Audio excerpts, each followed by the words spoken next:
India की team जो कि गई है आयरलैंड के दौरे पर और खेलेगी श्रेयस अय्यर की कप्तानी में एक टी20 मैचेस की सीरीज, जिसका पहला मुकाबला खेला जाएगा बेलफास्ट के उस मैदान पर जहां पर हमने रीसेंट टाइम में जो कुछ मैचेस होते हुए देखे हैं डोमेस्टिक टी20 टूर्नामेंट्स के, उसमें इस पिच का नेचर काफी अलग रहा है बाकी के आयरलैंड के अंदर जो मैदान है उनकी पिचेस के मुकाबले। और इवन जो पूरा का पूरा रीजन है यूके का, उसमें जैसी पिचेस यहाँ पर मिलती है, जैसा मौसम यहाँ पर होता है, उसके हिसाब से बिल्कुल ही अलग नेचर यहाँ पर रहा है उस पिच का। और उसी नेचर के हिसाब से कौन से बॉलर्स, चाहे वो स्पिनर्स हों, चाहे वो पेसर्स हों, चाहे वो पावर प्ले के बॉलर हो, चाहे वो डेथ ओवर के बॉलर या मिडिल ओवर के बॉलर्स हों, कौन से बेस्ट रहेंगे दोनों टीमों की तरफ से आज के इस मैच में। और इवन जो बैटिंग ऑर्डर होगा दोनों टीमों का, उसमें से कौन कौन से नंबर पर बैटिंग करने वाले बॉलर्स के लिए सबसे सूटेबल होगा यहां पर बैटिंग करना, और उसके बेसिस पर कैसी हमारी 11 प्लेयरों की वो टीम बन पाएगी जिसको हम free to play fantasy team कहते हैं। और उस टीम के हिसाब से वो जो 11 प्लेयरों का कॉम्बिनेशन बनेगा, उसमें कप्तान है, वाइस कप्तान के कौन कौन से बेस्ट ऑप्शन हो सकते हैं। और इवन जब आप मल्टीपल टीमें बनाना चाहेंगे तो उसमें कौन कौन से प्लेयर रोटेट होकर के आ सकते हैं स्पेसिफिकली कंडीशंस के बेसिस पर, वो सब कुछ इस वीडियो के दौरान हम जानेंगे और समझेंगे। और ये जो पहला टी20 मैच खेला जाएगा जो कि भारत में तो शाम को 6 बजे से होगा, लेकिन वहां की लोकल टाइम के हिसाब से दोपहर को 1:30 बजे से एक दिन वाले टी20 मैच के तौर पर खेला जाएगा। और पिच रिपोर्ट की अगर हम बात करें बेलफास्ट के इस मैदान की, जिसका नाम ही है सिविल सर्विस क्रिकेट क्लब, तो यहाँ पर जो आखिरी के 4 मुकाबले टी20 फॉर्मेट के खेले गए हैं, उसमें एक चीज आपको देखने को मिलेगी कि यहाँ पर स्पिनर्स को 27 विकेटें मिली हैं और पेसर्स को केवल 22 विकेटें मिली हैं, और वो भी वहां की डोमेस्टिक टी20 मैचेस में। जो कि यही आपको मैं बताने की कोशिश कर भी रहा था कि यहाँ की इस पिच का नेचर काफी अलग रहा है बाकी की पिचेस से। जनरली आपको पता होगा कि इस रीजन में जो तेज गेंदबाजों को मदद मिलती है, और यहाँ की जो टीमें होती हैं उनके पास भी तेज गेंदबाजों का ही अटैक बेहतर होता है, स्पिनर्स उतने बेहतर होते नहीं या उनको उतनी विकेटें मिलती नहीं। लेकिन जो ये नंबर्स हैं वो क्लियरली बताते हैं कि इस पिच पर स्पिनर्स का भी बोलबाला होगा। और इन 27 विकेटों में जो स्पिनर्स को मिली हैं पिछले 4 मैचेस में, 11 विकेटें पहली इनिंग में, 16 विकेटें सेकेंड इनिंग में मिली हैं, जो ये भी क्लियर करता है कि मैच के आगे बढ़ने के साथ साथ ये जो पिच होगी और बेहतर स्पिनर्स के लिए होती चली जाएगी। और पेसर्स को यहाँ पर जो टोटल 22 विकेटें मिली हैं, उसमें से 15 विकेटें पहली ही इनिंग के अंदर मिल गई हैं, जो ये भी काफी हद तक क्लियर करता है कि सेकंड इनिंग में पेसर्स का वो बोलबाला नहीं होगा जो स्पिनर्स का रहेगा। तो स्पिनर्स यहाँ पर काफी इंपॉर्टेंट होंगे दोनों ही इनिंग्स के बॉलिंग के दौरान, स्पेसिफिकली सेकंड इनिंग में। लेकिन साथ ही साथ जो पेसर्स हैं उनकी ज्यादा यूज आपको पहली इनिंग की बॉलिंग में होता दिखाई पड़ेगा, और वो भी तब जब वेदर फोरकास्ट ये बता रहा है आज के इस मैच के लिए कि आसमान पर बादल बने रहेंगे। और इवन मैच के स्टार्टिंग टाइम पर भी और सुबह के दौरान भी, जो कि वहां पर लोकल टाइम के हिसाब से 1:30 बजे दोपहर में मैच स्टार्ट होगा, सुबह के दौरान भी बारिश की संभावनाएं हैं, इवन मैच के दौरान भी हल्की फुल्की बारिश की संभावना है। तो जो नमी होगी वो शुरुआत में तेज गेंदबाजों को मदद करेगी। तो जो भी टीम यहाँ पर टॉस जीतेगी वो पहले फील्डिंग करने की कोशिश करेगी। और स्कोर कार्ड अगर आप पिछले 4 मैचेस का देखें तो इसमें यह भी आपको क्लियरली दिखाई पड़ेगा कि हाईएस्ट स्कोर ही 177 रन का है पहली इनिंग का जो पिछले 4 मुकाबले खेले गए हैं। और इन चारों मुकाबलों में 2 बार पहले बैटिंग करने वाली टीमें, तो 2 बार बैटिंग सेकंड करने वाली टीमें मैचेस जीती हैं। और ना सिर्फ इन 4 मुकाबलों में पूरी तरह से बैलेंस यहां पर नेचर देखने को मिला है मैचेस के रिजल्ट्स का, बल्कि पिछले 10 मैचेस में भी जाकर के देखें तो मामला बिल्कुल बराबरी का है पहले बैटिंग करने वाली और बैटिंग सेकंड करने वाली टीमों के बीच मैचेस को जीतने के मामले में। तो काफी हद तक अगर एक बराबर की टीम हो दोनों तरफ से तो काफी बैलेंस नेचर की पिचें देखने को मिलती है जनरली, और रिजल्ट्स उसी तरीके से आते हैं। जो भी टीम बेहतर परफॉर्म करेगी उसके पक्ष में मैच जाएगा। लेकिन चूंकि आज एक टीम इंडिया की है, दूसरी टीम आयरलैंड की है, तो कोई बहुत बुरा दिन इंडियन टीम का नहीं गुजरा, तो इंडियन टीम ही आज के इस मैच को जीतेगी। तो जनरली यही हमको देखना पड़ेगा टॉस की बात कि इंडियन टीम की पहले इनिंग की बैटिंग है या सेकेंड इनिंग की बैटिंग है, उसी के हिसाब से हमारी फाइनल टीम आज के इस मैच की बनेगी। और वो जो फाइनल टीम बनेगी, और उसके पहले जो वेदर फोरकास्ट जो अभी मैंने आपको बताया, वो जो फाइनल अपडेट्स वेदर को लेकर के होंगे, क्या एक्चुअली दिन के दौरान बारिश हुई है या नहीं हुई है, और जो पिच मिल रही है वो इसके पहले के मैचेस में जैसी पिचेस हमने देखी,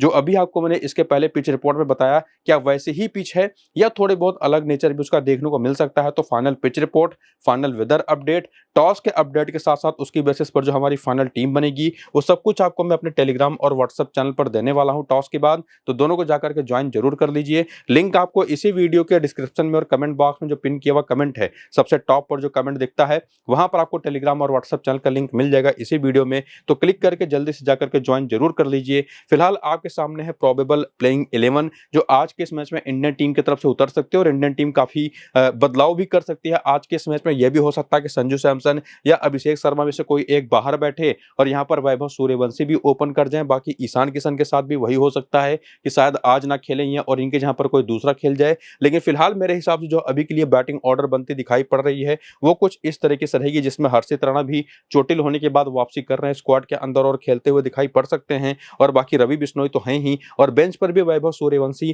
प्रसिद्ध कृष्णा, शिवम दुबे और सूर्यांश शेडगे हैं। और आपको मैं ये भी बता दूं कि एनकेआर नीतीश कुमार रेड्डी जो पहले हार्दिक पांड्या के जहां पर स्क्वाड में शामिल किए गए थे, अब वो भी चोटिल होने की वजह से बाहर हो चुके हैं और उनके जहां पर अब अंतिम समय में सूर्यांश शेडगे को शामिल किया गया है, जो अगर आपको याद हो तो पंजाब किंग्स के लिए आईपीएल में खेले थे और फिर अभी श्रीलंका के दौरे पर जो इंडिया ए की टीम गई थी वहां पर भी खेले थे और बहुत अच्छी परफॉर्मेंस इन्होंने lower down the order as a batter भी किया था और कभी कभी एज ए बॉलर भी। और बाकी शिवम दुबे, प्रसिद्ध कृष्णा, सूर्यवंशी तो हैं ही। तो इसमें से कौन खेलेगा प्लेइंग 11 में, ये तो हमको टॉस के बाद पता चलेगा, लेकिन मेरे हिसाब से जो प्रोबेबिलिटीज थी प्लेइंग 11 को लेकर के वो आपको मैंने पीछे बता दी। और बाकी यहाँ पर अगर आप T20 फॉर्मेट में इन सभी इंडियन प्लेयर्स का कैसा करियर गया है वो देखना चाहें तो वो आपके सामने है, वीडियो को रोक करके, ना सिर्फ ओवरऑल पूरा करियर जिसमें आपको बैटिंग एवरेज, टोटल रन और मैचेस की संख्या मिलेगी और बॉलर्स के मैचेस की संख्या और विकेटों की संख्या मिलेगी, बल्कि वो आपको बैटिंग एवरेज के हिसाब से इनिंग का भी सारा डेटा मिलेगा और स्ट्राइक रेट के हिसाब से बॉलर्स किस इनिंग में बेहतर करते हैं उसका भी डेटा आपको यहां पर मिलेगा। तो वीडियो को रोक करके ध्यान से देख लीजिएगा।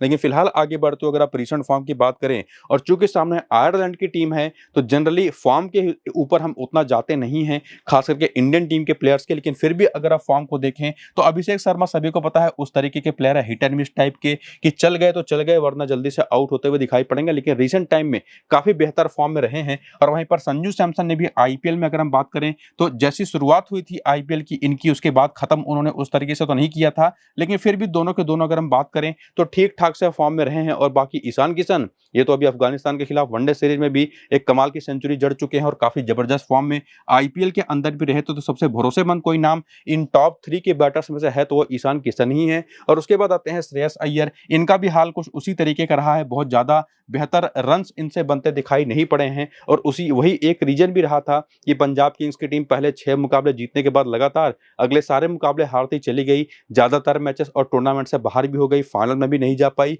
और उसके बाद आते हैं तिलक वर्मा, जो कि इसके पहले इंडिया ए के दौरे पर कुछ अच्छी पारी खेली थी, उन्होंने श्रीलंका ए में जाकर के जो 50 ओवर का टूर्नामेंट था और उसके बाद ये आए कर्नाटका प्रीमियर लीग में खेलने के लिए और वहां पर अपने आखिरी मैच में उन्होंने सेंचुरी लगाई। तो ओवरऑल ठीक ठाक फॉर्म में दिखाई पड़े हैं, लेकिन निश्चित तौर पर जैसा बैटिंग ऑर्डर इनका है, जितना नीचे ये बैटिंग करने आते हैं उसको देखते हुए शायद इनकी जरूरत उतनी ना पड़े। तो भरोसेमंद ऑप्शंस में अगर हम टॉप ऑर्डर पर देखें तो सबसे बेहतरीन फॉर्म में कोई है तो वो तो निश्चित तौर पर ईशान किशन ही है, बाकी सभी काफी हद तक ऊपर नीचे फॉर्म ऊपर नीचे इनका होता रहा है। और उसके बाद आते हैं अक्षर पटेल, ये जिस यूटिलिटी वाले प्लेयर हैं, बल्ले और गेंद से जो ये परफॉर्मेंस देते हैं, इनको आप ईशान किशन की कैटेगरी में रख सकते हैं, जो कि अपने बॉलिंग से विकेटें निकालते हुए दिखाई पड़ेंगे और अगर बैटिंग आ गई तो वहां पर आपको रन भी बनाते हुए दिखाई पड़ेंगे। उसके बाद आते हैं वाशिंगटन सुंदर, ये चूंकि आईपीएल में कभी कभार ही बॉलिंग कर रहे थे तो उतनी विकेटें तो नहीं निकाल पाए, लेकिन बल्ले से जब भी मौका मिला रिसेंट के कुछ मैचेस में उन्होंने काम किया था अपना। और यहां पर चूंकि इसके पहले अभी इंडिया टीम जब अफगानिस्तान के खिलाफ मैचेस खेल रही थी तो वहां पर ठीक ठाक इन्होंने ओवर्स करे तो यहां पर भी उम्मीद है कि कम से कम 2 से 3 ओवर तो करें, लेकिन चूंकि वो सिर्फ उम्मीद है इस वजह से उस भरोसेमंद ऑप्शन वाली कैटेगरी में तो ये नहीं आता कि जिनको हम सीधे अपनी टीम में लेकर के जाएं। बाकी हर्षित राणा चोटिल होने के बाद अब टीम में वापसी करेंगे तो कैसे फॉर्म में होंगे वो देखना पड़ेगा। बाकी अर्शदीप सिंह रिसेंट टाइम में काफी अच्छे बॉलिंग फॉर्म में रहे हैं, इसमें कोई डाउट नहीं है। प्रिंस यादव ने काफी अच्छा काम किया था अभी रिसेंटली, इसको भी लेकर के कोई डाउट नहीं है। बाकी रवि बिश्नोई बहुत अच्छे फॉर्म में तो नहीं है, लेकिन जो सामने आयरलैंड की टीम है और इनका जो बॉलिंग स्किल सेट है उसको देखते हुए मैं इनको उन भरोसेमंद ऑप्शन में से शामिल कर सकता हूं जो कि 100% हमारी टीम में आएंगे। और बाकी इसके बाद आते हैं वैभव सूर्यवंशी, प्रसिद्ध कृष्णा और शिवम दुबे, इनके भी नंबर्स आपके सामने हैं जो कि आप देख सकते हैं। और आपको सभी को पता होगा वैभव सूर्यवंशी ने अभी जो श्रीलंका के अंदर ए टीम के खिलाफ खेलते हुए ट्रायंगुलर जो सीरीज हुई थी उसमें जो फाइनल मैच था उसमें कमाल की पारी खेली थी 96 रन की, उसके पहले भी काफी शानदार पारियां ये लगातार खेलते गए थे। आईपीएल में भी काफी कमाल की पारियां खेली थी इन्होंने, एक्चुअली 94 रन वहां पर बनाए थे। और बाकी शिवम दुबे वगैरह तो as a former as a all-rounder खेलते ही खेलते हैं, लेकिन यहां पर अगर खेलेंगे प्लेइंग 11 में तो किस नंबर पर बैटिंग करेंगे ये देखना काफी जरूरी होगा। तो कम से कम एक बात ये तो क्लियर है कि ईशान किशन, अक्षर पटेल, इसके साथ साथ अर्शदीप सिंह, रवि बिश्नोई और प्रिंस यादव जो मेरे हिसाब से एक फाइनल प्लेइंग 11 बन रही है उसमें ये कुल मिला जुला करके 5 ऑप्शन ऐसे हैं जो कि सीधे टीम में आते हैं। इवन वैभव सूर्यवंशी भी अगर प्लेइंग 11 में खेलते हैं तो ये भी उसी कैटेगरी के प्लेयर होंगे, लेकिन चूंकि सामने आयरलैंड की टीम है तो हम अभिषेक शर्मा, संजू सैमसन को अभी मिस कर नहीं सकते। तो ये 7 प्लेयर तो पक्के हैं। बाकी सेकेंड इनिंग की बैटिंग तब मैं श्रेयस अय्यर को ना पिक करूं, पहली इनिंग की बैटिंग है तो 100% एक अच्छे पिक ये भी हो जाते हैं। और बाकी बॉलिंग में हमको वही देखना पड़ेगा कि क्या कॉम्बिनेशन खेलेगा, हर्षित राणा ही प्लेइंग 11 में खेलेंगे या प्रसिद्ध कृष्णा इनकी जहां पर खेलेंगे, उसके हिसाब से काफी चीजें हम डिसाइड कर पाएंगे। वो हमको टॉस के बाद पता चलेगा, लेकिन कौन से सबसे भरोसेमंद ऑप्शन है और उनके अलावा किनको हम शामिल कर सकते हैं वो क्लियर यहाँ पर हो चुका है। बाकी हेड टू हेड के आंकड़े अगर आप देखें तो संजू सैमसन ने 3 मैच में 118 रन बना रखे हैं आयरलैंड के खिलाफ टी20 में। ईशान किशन के 2 मैच में 29 रन है, तिलक वर्मा के 2 मैच में 1 रन है, अक्षर पटेल टोटल फ्लॉप रहे, सुंदर भी टोटल फ्लॉप रहे हैं,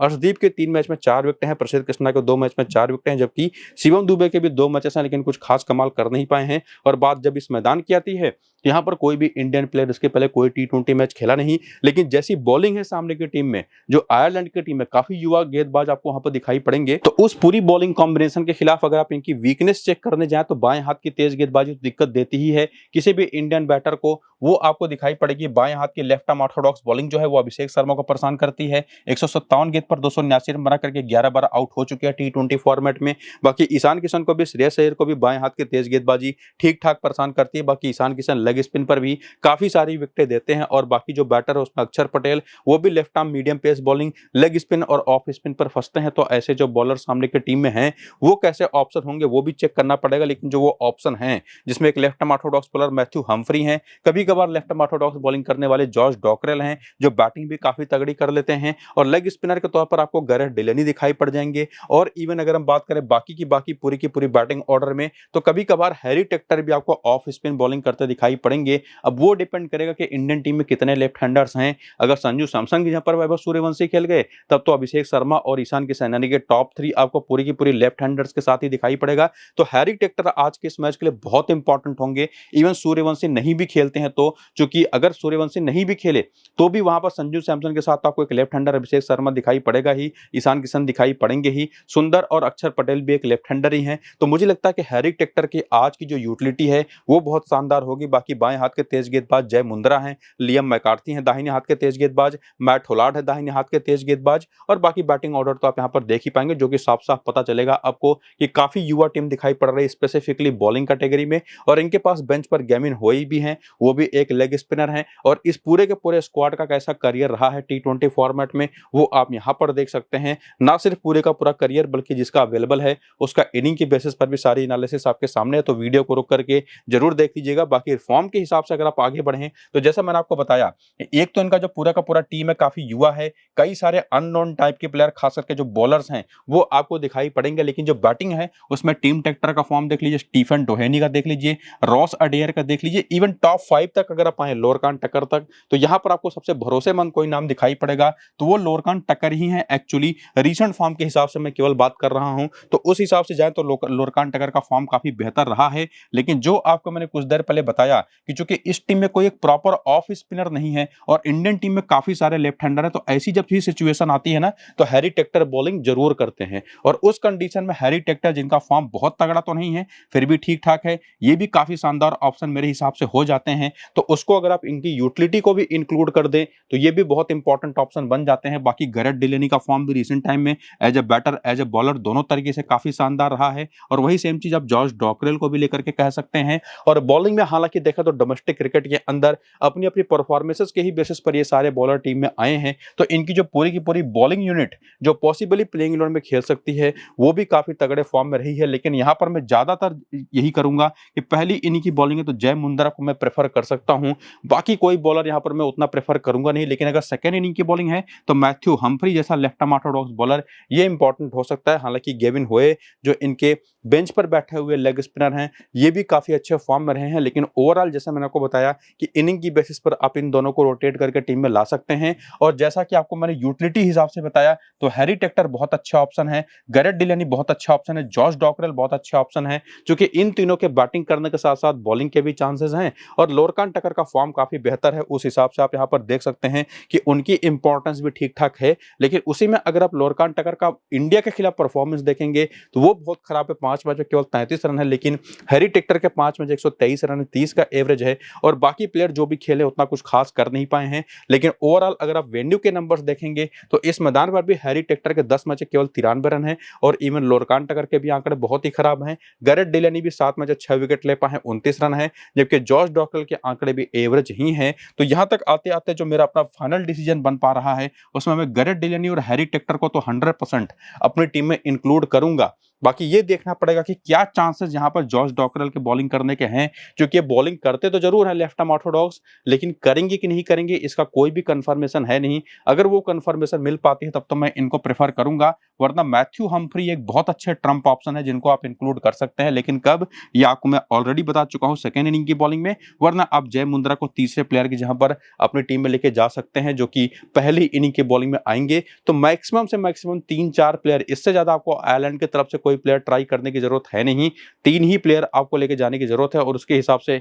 तब 8 प्लेयर आपको इंडियन लेकर के जाने होंगे, और वो कौन से हो सकते हैं वो आपको मैं पीछे बता चुका हूं। और बाकी इन आयरिश प्लेयर्स का जो कि निश्चित तौर पर स्पिन अच्छी नहीं खेलते, अगर आप प्लेयर बैटल में वीकनेस का डेटा देखेंगे तो सब कुछ आपके सामने है, जिसमें जो भी इंडियन स्पिनर होगा इस प्लेइंग 11 के अंदर वो तो सीधे आपकी टीम में आ जाएगा। बाकी बाएं हाथ के तेज गेंदबाज भी काफी यूजफुल होंगे, even right arm medium fast bowler भी यूजफुल होंगे ही। वैसे भी हमको 8 प्लेयर लेकर के जाने हैं इंडिया की तरफ से, कम 7 से 8, तो कोई भी बॉलर हो आपको टीम में रखना ही है। बाकी डेटा आपको देखना है तो वीडियो को रोक करके आप देख लीजिए। बाकी एक बात तो काफी हद तक क्लैरिटी हम निकाल ही चुके हैं कि इंडियन टीम ही फेवरेट है, वही इस मैच को जीतेगी। लेकिन फिलहाल अभी जिस चीज को लेकर के क्लैरिटी नहीं है, अभी सिर्फ हमने फोरकास्ट और पिछले कुछ मैचेस के बेसिस पर चीजें समझी हैं, वेदर के लेकर के और पिच को लेकर के। लेकिन जो ताजा अपडेट्स टॉस के बाद आएंगे पिच रिपोर्ट में, वेदर अपडेट को लेकर के, और उसके बेसिस पर जो हमारी फाइनल टीम मिलेगी वो आपको मैं टेलीग्राम और व्हाट्सएप चैनल पर देने वाला हूं। तो दोनों को जाकर के ज्वाइन करिए, नीचे डिस्क्रिप्शन और पिन कमेंट में लिंक है। बाकी वीडियो अगर आपने शुरू से अंत तक नहीं देखा तो फिर से कह रहा हूं पूरा जरूर देख लीजिए, बहुत इंपॉर्टेंट है ये वीडियो। फिलहाल यहीं पर करेंगे खत्म, चलते हैं, नमस्कार।